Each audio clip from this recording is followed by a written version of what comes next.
When you look at other people, you see the good qualities in them. When you look at other people, you can admire them and you feel mesmerized by them. But when you look at yourself, you don't have those feelings. Why is that? Why is it that you can give out all those emotions to everyone except for yourself? Why is it that you can make someone else feel secure about themselves, but you can't when it comes to you? Listen, I am here right now to fix this, and literally after this video, you will be a step closer to becoming more confident. Hi guys, my name is Liz and welcome back to my channel. Okay, let's get right into it. First things first. In order for you to become more confident, you have to get to know yourself. You have to study yourself and your behaviors and your emotions to a point that when someone comes up to you and tells you, oh, this is the way you are, you can be like, yes, I am that way and I know why I am that way and I'm working on fixing that. Because no one can tell you who you are when you know who you are. When I started healing my traumas and I started this whole healing journey, I became a lot more confident in myself. Because before I used to think like, oh, I'm just crazy. Like I'm a crazy person. And then when I started healing my traumas, then I realized, oh, wait a minute. You're not crazy, you're hurt. And this happened. And this is why you're acting that way. And then I could heal that. And then I could also not listen to when people said to me, oh, Liz, you're just crazy. See, for me as well, it's very obvious when I see someone that doesn't know who they are and they're trying to fit in anywhere and trying to adapt to that person and whatever they're doing. They're very easily manipulated. You can very easily manipulate people like that and you can spot them like this. And when people want to take advantage of you, they will see that in you. So how do you study yourself? You journal, okay? Now go to internet, like go even to my Instagram account, it's the Wizard List. I have shadow work questions there. You click on them. You go to Pinterest, you look up shadow work questions, journaling questions, questions about myself. You look all these questions up and then you answer them for yourself. That way you will get to know yourself little by little more and more. The thing that helped for me personally was therapy. I went into therapy, I talked to my therapist and she validated me in a lot of ways. I've been gaslighted my whole life and thought that I was overreacting. Nothing was wrong with me. I was just crazy until I started talking to my therapist and then she told me, no, you are this way because this happened. This is how we can fix it. And she literally made me feel sane. If you don't know where to begin to find a therapist, then you're lucky because this video is sponsored by BetterHelp. Regardless of the sponsorship, I genuinely think BetterHelp is a good platform because it combines over 30,000 therapists on one online platform. And they also give you the opportunity that if you get matched with a therapist and you don't like the therapist, that you can just switch with no additional charge. This does not happen in real life, and believe me, I have gone through a lot of shitty in real life therapists that I used to get from my school. Imagine your area has limited options, you don't know where to look, maybe you don't even want to leave your house. BetterHelp literally allows you to just look out of the comfort for your own home to get matched with a therapist that is the right fit for you. So how you do this is you start off by filling out a questionnaire so BetterHelp can understand your specific needs and wants, and you get matched with your therapist in as little as a few days. Then you can start scheduling phone, video, or message-based sessions. They also provide you your own online journal, which I think is amazing, and you can attend group sessions. I'm really not saying this just because of the sponsorship. I'm genuinely saying if you're trying to look for a therapist and you don't know where to begin, look at BetterHelp. And BetterHelp will also give you 10% off your first month at BetterHelp if you visit the link down in the description below or betterhelp.com/wizardliz. The thing how to get to know yourself is you literally have to ask yourself, why am I feeling this way? Why do I have these issues? Why do I have these addictions? See, I am so tired of people just saying, oh, it's just mental health, whatever, it's just that way. This is not normal.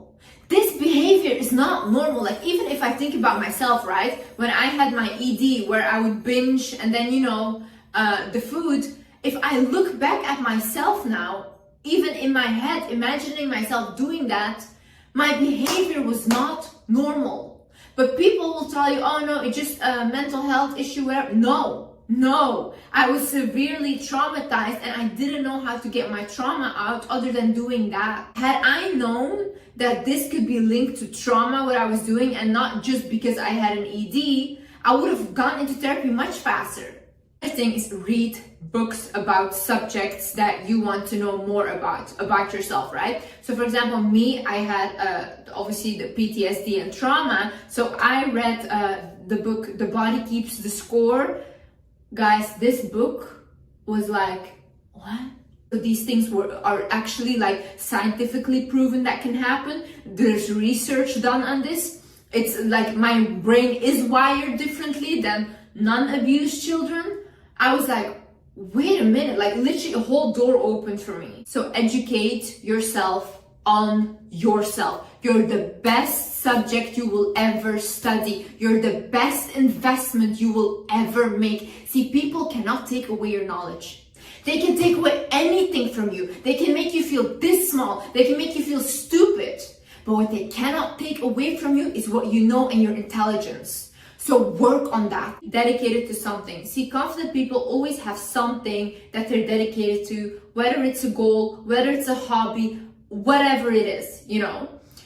If you don't have any dedication or any stability in life, all your other things in life will also not be stable, or you will also not be dedicated to other things in your life. Like for example, you don't have a dedication in your regular routine, you'll probably also not have the dedication in your relationships and friendships, because you don't even care about your own life. Why would you care to create a life with someone else? Obviously, people like that will not be confident, because what is there to be confident about? Why should you be confident? Literally, if you're constantly not doing anything, you don't have any goals, you don't have anything that you want to do, or even hobbies you like to engage in, how should you be confident? If you even go out with a group of friends, what will you talk about? You have nothing to talk about. That's why you need to find dedication in something, so you can be dedicated to yourself, so you can be dedicated to your family, to your loved ones. But be dedicated to something in your life and to yourself first. Surround yourself with people that you look up to. I read this quote recently, and it was about if you want your ego stroked, then you should hang out with people that look up to you. But if you actually want to learn something in life and evolve, then you should hang out with people that you look up to. There's one thing, and I need you to understand this. Your friend group is you. If all your friends around you are insecure, you're gonna also be part of them. And you're not going to be able to get out of that insecurity. First thing, you're sharing your energy with these people, and you guys are exchanging energies constantly by hanging out with each other. So their insecurities come to you, they take your insecurities, and it's just a cycle like this. But who breaks this cycle? You know who breaks the cycle? The person that actually starts to have friends that are confident. And it may not feel good to you, because you may be like, oh my God, no, I feel so insecure around confident people. But that is actually when you have to get uncomfortable, because you have to look up to them and look at them and think, what can I learn from this person? Why does this person love themselves so much? It's not about looks. I'm gonna tell you, because I have seen people drop that gorgeous, most insecure. Actually, in fact, I will say this, the most beautiful people I know are the most insecure. Most insecure. And then I have people that are not that socially beautiful, but then the way they walk, talk, and act, hottest people on earth.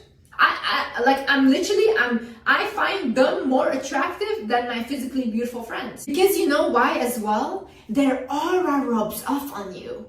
Their confidence rubs off on you. So when they walk in somewhere and they feel good about something, you automatically start to feel good about yourself too. So hang out with people that you can learn from. I'm not saying ditch all of your insecure friends, but start having other friends that you can look up to, that you see like, oh, you know what?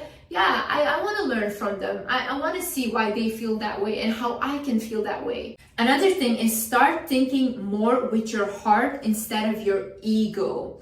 This way, you will stop taking things so personal. For example, when I get a hate comment or negative comments, I say, oh, okay, nice.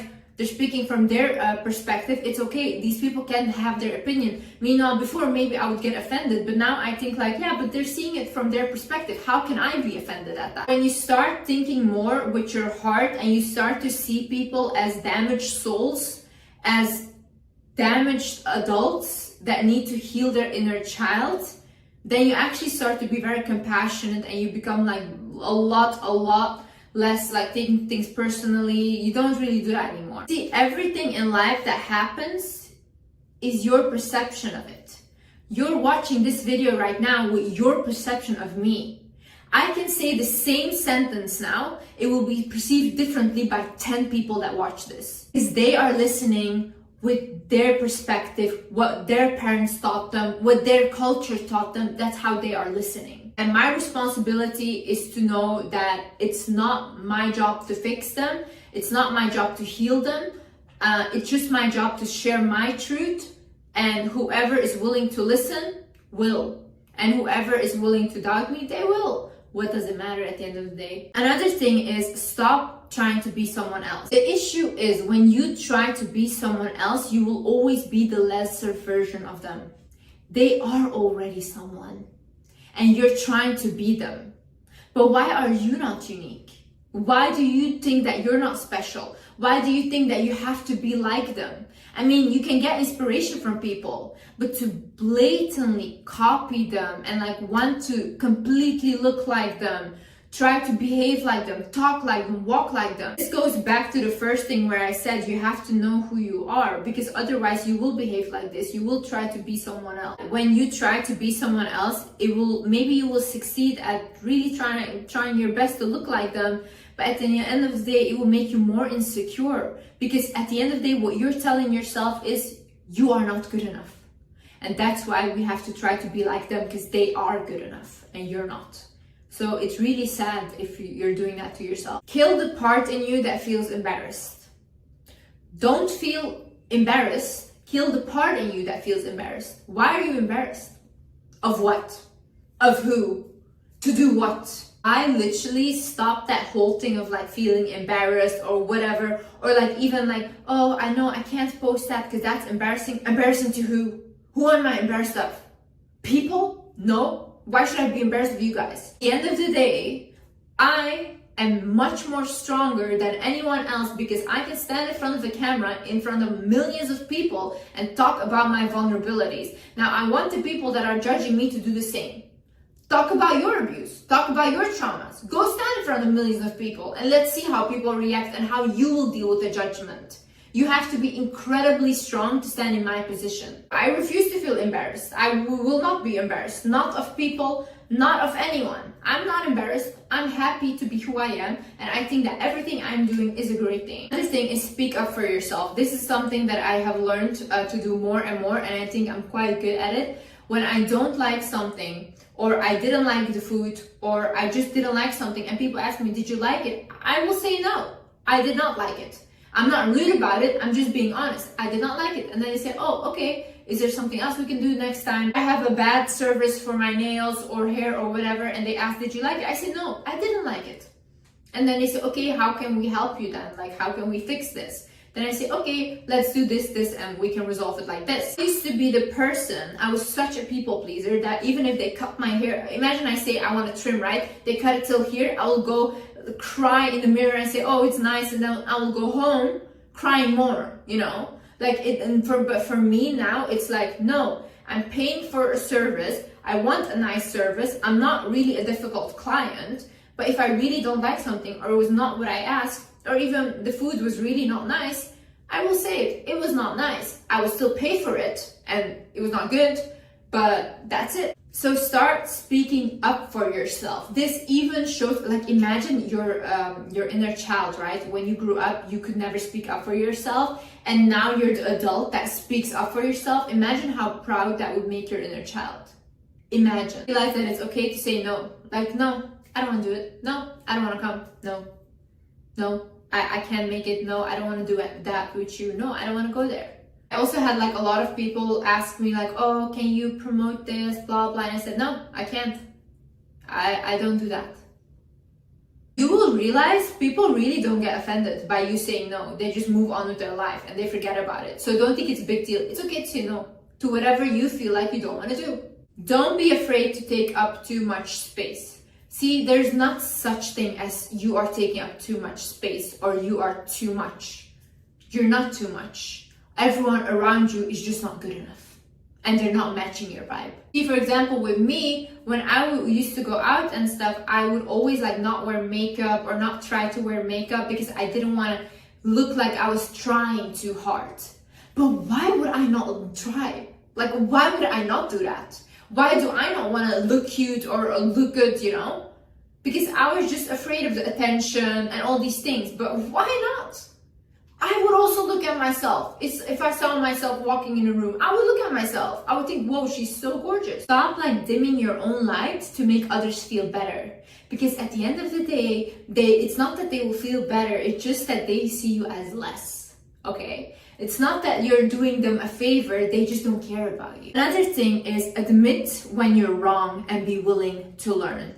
See, these days people are just like, oh no, I'm so right, like I know everything. We don't know anything. Like we literally as humans, we don't know anything. I was watching this interview, I don't remember from who it was, but this guy basically said that if we would use our body the same way we use our brain, we will only be able to lift a finger. Because we don't use our brain at all. Literally, humans don't access the capacity of their brains, and if they would be extremely powerful. Stop thinking that you know everything and that you don't have to learn anything anymore and all these things. No.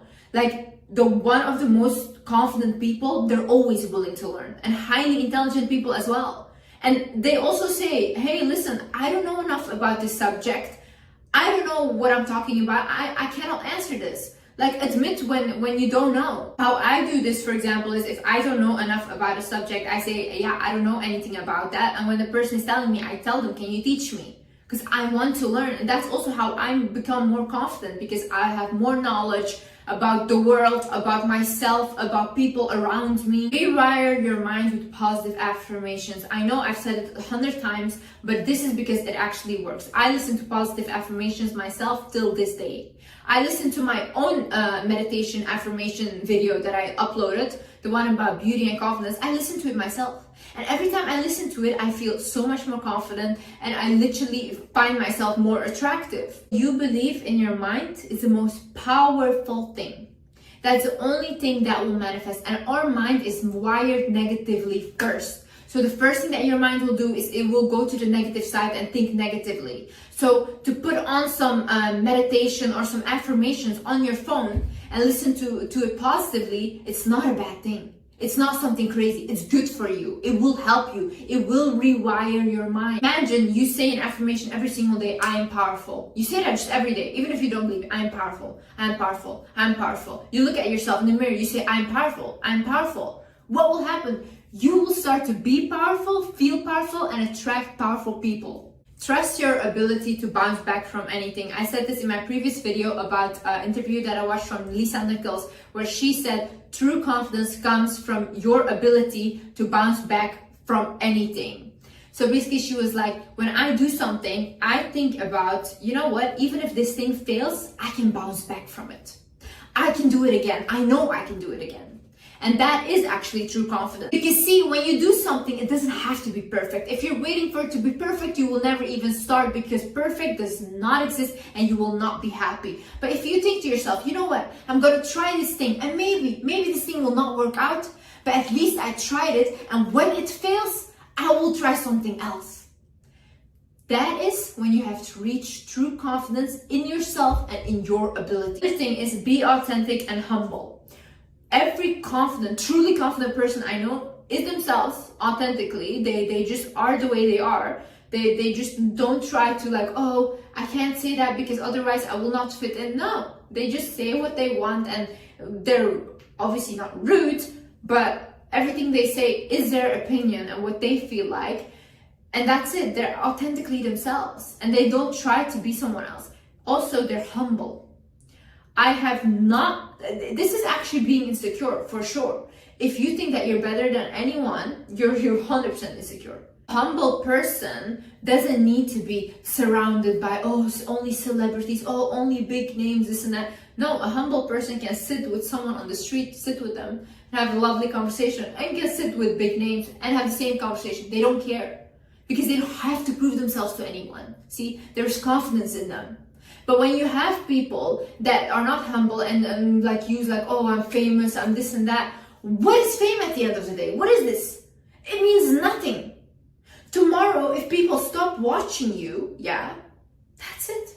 You're not famous anymore. For example, honestly, I love my fans, but whether I have them or I don't have them tomorrow, my life does not change. My confidence does not shake because I don't take my value from being an online personality. That's not who I am. That's not who I am at all, actually. If you base your worth on the validation of other people and on, oh yeah, so many people like me, I have so many likes, this and that, you will crumble, and you will crumble fast. Because when those people leave, what do you have at the end of the day? That's why you need to be strong in yourself. With or without, I love myself, and that is all that matters. Another thing is exercise. Join a sport. Do whatever. Listen, first of all, you will not only physically look better, you will release dopamine in your head, which is the reward chemical of your brain. I literally had a personal trainer, and when I was training with him, oh my god, like I felt like $1,000. Like literally my confidence shot up like crazy every time I completed a workout. You know why as well? Because maybe at the time when I was there, I didn't want to be there. I didn't want to work out, but the fact that I completed it, I felt so proud of myself. And then I started to think like, oh Liz, what more can you do? That obviously will make you more confident about yourself. Also, if you don't want to exercise, join a sport that you like. Doesn't matter what it is, do it once a week or whatever. Do light exercises like Pilates, strength training, all these things. Go for walks. There's so many things you can do to get your body moving. And last but not least, I need you to understand that God, the universe, life, whatever you believe in, wants you to win. God wants you to win. Why would God put us on earth, give us this life to just make us suffer? That is not love, okay? And I believe God is love. So I believe whatever I do, God has my back and He wants me to win. He's like, come on, Liz, come on. He wants me to do good. And He wants you to do good as well. It makes you feel more confident. The fact that you're protected, the fact that life, God wants you to win. They want to see you do good. They're rooting for you. If you feel like you have no support, God is rooting for you. He's rooting for you. I don't believe we were put on earth to suffer. I don't believe that. I really don't. I believe that we were here to learn lessons and to evolve, but I believe that we have support, we have protection, but you have to ask God for things. You have to ask Him, hey, can you help me with this, whatever, you know? And you have to believe that it will come. This is the big issue as well, right? We only go to God or we only ask Him things when things are going wrong. But do you ever talk to Him when things are going right? And you're just happy? Repeat this affirmation in your head. Life wants me to win. God wants me to win. Repeat that in your head. And I promise you, you will not fail. Okay guys, thank you so much for watching this video. I hope you guys learned something. And yeah, I see you in the next video. Bye-bye.